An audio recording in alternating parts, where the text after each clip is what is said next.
મારું નામ વાળા ભરતસિંહ પોપટભા, પ્રદેશ પ્રમુખ ખેડૂત કલ્યાણ સંગઠન.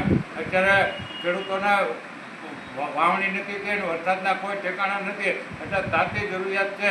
એટલે સૌરાષ્ટ્રનો મોટામાં મોટો ભાવનગર જિલ્લાનો શેત્રુંજી ડેમ છે, એમાં અમે 17 તારીખે રજૂઆત કરેલી છે કે ખેડૂતોને હવે પાણી તમે 21 તારીખ સુધીમાં છોડી દો.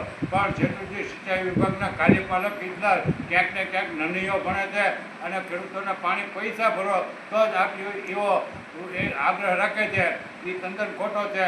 એટલે અમે ઘણી વખત સાહેબને કીધું, રજૂઆત કરી, અને કાલે પણ પાછું આવેદન આપ્યું કલેક્ટર સાહેબ, પણ કાર્યપાલક ઇજનેર પાણી છોડતા નથી. 1980થી કે અત્યાર સુધીમાં તમામ ધારાસભ્યોએ, ઘણા ધારાસભ્યોએ 4 વખતથી 12 વખત પાણી છોડાવેલું છે વગર પૈસે. આવા 2-5 દિવસ કે એકાદ પાણી પાવાનું હોય એમાં પૈસા ખેડૂતોને ભરવાના ન હોય. લાગત જ્યારે પાણી આપવાનું હોય ત્યારે પૈસા ભરવાના હોય. પણ આ કાર્યપાલક ઇજનેર ક્યાંક ને ક્યાંક રમત કરે છે અને ખેડૂતોને ભૂલું બનાવે છે. એટલે અમારો એ સખત વિરોધ છે. જો 24 કલાકમાં અત્યારે અમારી તમામ મીડિયાને વિનંતી છે કે હવે તમારા મારફત કાર્યપાલક ઇજનેર અને મીડિયા દ્વારા જો ખેડૂતોને લાભ મળે તો અત્યારે ખેડૂતો બચી શકે એમ છે.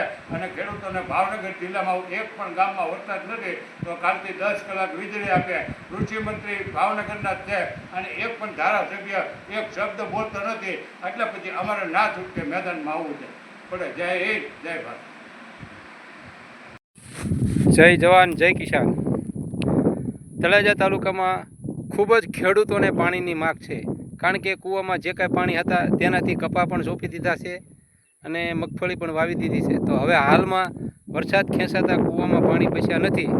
તો અમારી ખેડૂતોની અત્યારે એટલી બધી માગ છે કે વહેલામાં વહેલી તકે શેત્રુંજી કેનાલનું પાણી છોડવામાં આવે, ખાસ ધ્યાન દેવામાં આવે, જેથી કરીને પાણી પણ ન બગડે. અને સિંચાઈ માટે જ્યારે પાણીની જરૂર પડે ત્યારે ખરેખર પાણી દેવું જ પડે. અમારા મતથી ચૂંટાણેલા પ્રતિનિધિઓ અત્યારે એક પણ શબ્દ બોલવા તૈયાર નથી. શું ભાઈ, તમને મત દીધા અને જીતાડ્યા તેનો શું આ ખેડૂતોને ભોગવવાનું જ છે? માટે વહેલામાં વહેલી તકે પાણી છોડો એવી અમારી ઉગ્ર રજૂઆત છે. જય જવાન જય કિસાન.